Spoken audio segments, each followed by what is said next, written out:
তুমি জানিব লাগিছিল যে সঁচা মিছা কৰাটো সঁচা কৰাটো নাৰদৰ যুগে যুগে চলি আহিছে এই জগতবাসীৰ আগত নাৰদ এজন টুটুকীয়া হিচাপে জনজাত লক্ষ্মী নাৰদ এজন জ্ঞানী মানি ঋষি তেওঁৰ ইমান কেতিয়াও বিচাৰ আশ্ৰয় নলয়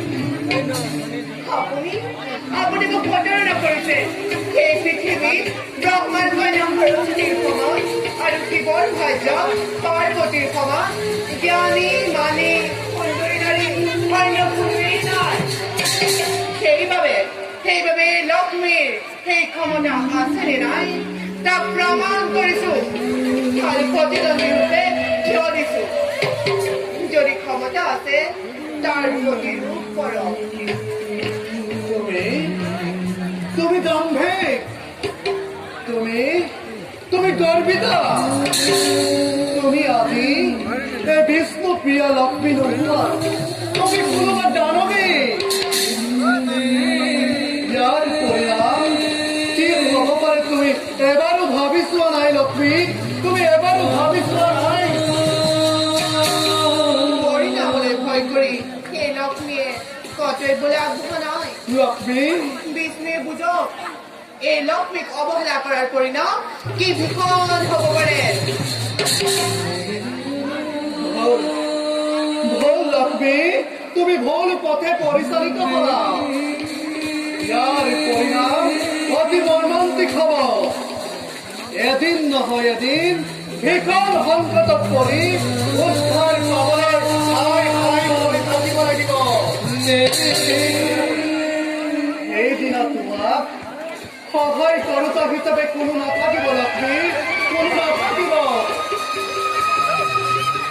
মই আৰু তোমাৰ লগত তৰ্ক নকৰো তোমাৰ যুক্তি হেৰাই গৈছে মই আঁকিলো লক্ষ্মী কিন্তু যোৱাৰ আগতে এটাৰ কথা কৈ যাওঁ শুনা লক্ষ্মী ইউ এক কৰ্মৰ ফল ধৰ্মৰ জয় অধৰ্মৰ পৰাজয় ধৰ্মৰ জয় অধৰ্মৰ পৰাজয় এই কথা তুমি জানিবা নিশ্চয়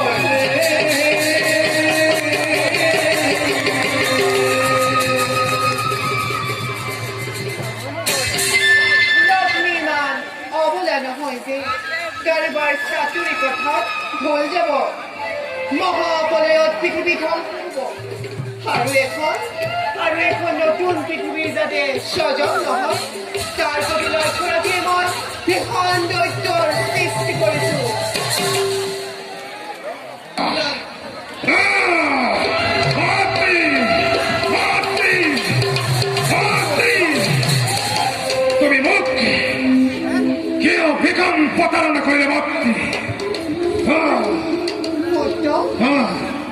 প্ৰতাৰণা কৰে ভক্তি তোমাৰ ওচৰত ইমান বিলাক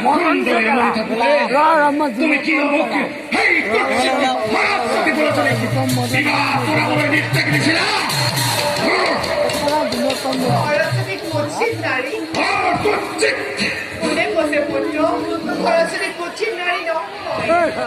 কোনেও কব নালাগে মাতৃ সৰস্বতী নিজেই আহি মোৰ ওচৰতে সকলো ব্যক্ত কৰি গৈছে মোৰ চকু অন্ধ নহয় মাতৃ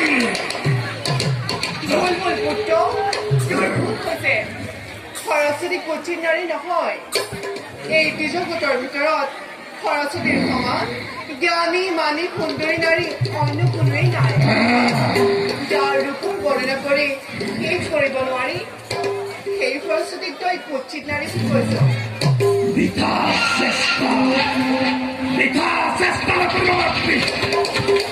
তুমি মোক ভীষণ বিশ্বাসঘাতকতা কৰিছা মই জানিব পাৰিছো ইয়াত যিমান বিলাক সুন্দৰী ৰমণী আছে তোমাৰ দাসী আৰু এই সৰস্বতীও তোমাৰ এই দাসী তেনে দাসী কন্যা বিবাহ কৰাবলৈ নিৰ্দেশ দিছা মোৰ পক্ষে সম্ভৱ নহয়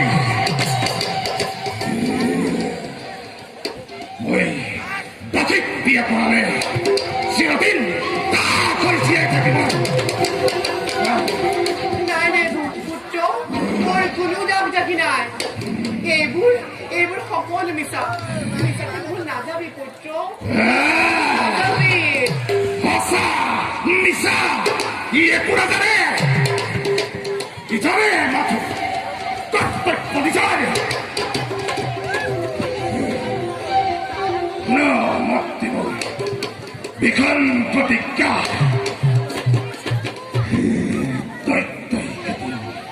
তাকি বিয়া নকৰাৰ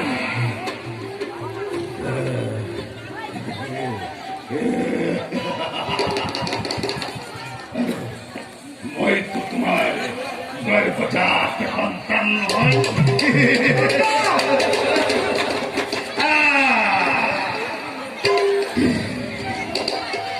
তোমাৰ নিজৰ স্বাৰ্থ পূৰণ কৰিবলৈ নিমখে স্বজন কৰিছিলা।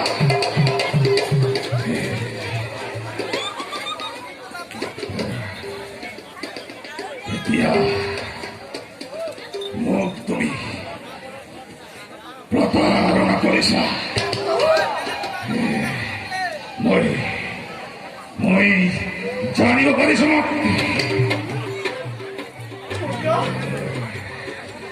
মই দাখি বিয়া কৰোৱাতকৈ তোমাক বিবাহ কৰালে ইয়াৰ সমস্ত দাখ দাখি মোৰেই হ'ব।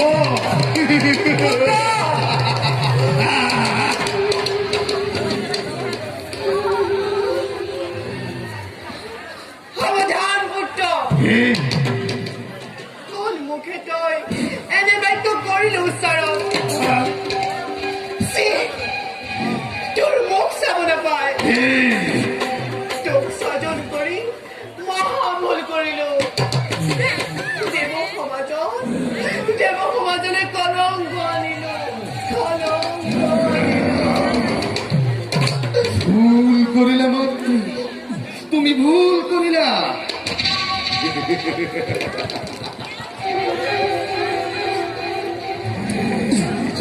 স্বাৰ্থ পূৰণ কৰিবলৈ গৈ এই দৈত্যক স্বজন কৰিলে তাৰ পৰিণতি অতি ভয়ংকৰ হ'ব। এতিয়া তুমি মূলৰ প্ৰায়শ্চিত্ত কৰা মাতৃ।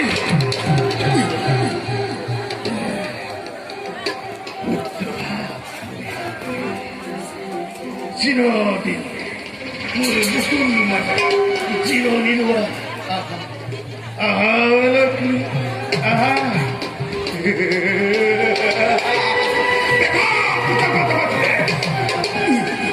নিজৰ স্বাৰ্থ পূৰণ কৰিবলৈ গৈ দৈত্যক সৃষ্টি কৰিলে তাৰ পৰিণাম কি ভয়ংকৰ হ'ব পাৰে।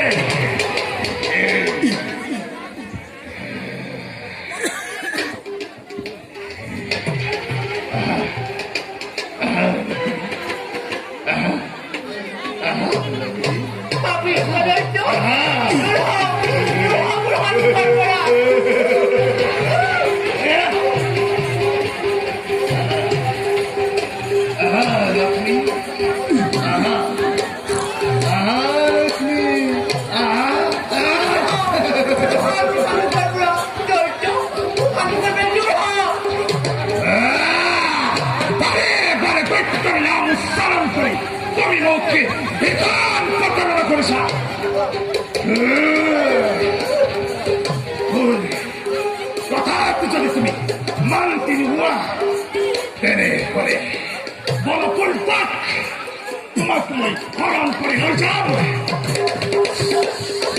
যাওঁ আৰু মোৰ হাতৰ পৰা তোমাক কোনে ৰক্ষা কৰে।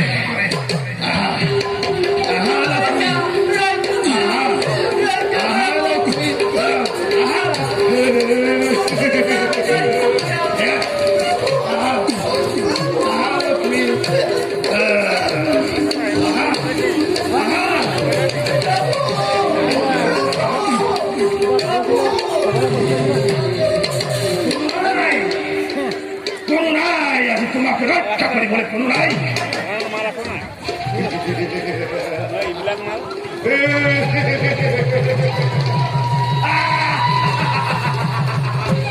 এই দৈত্যই আজি হৰবে হৰবা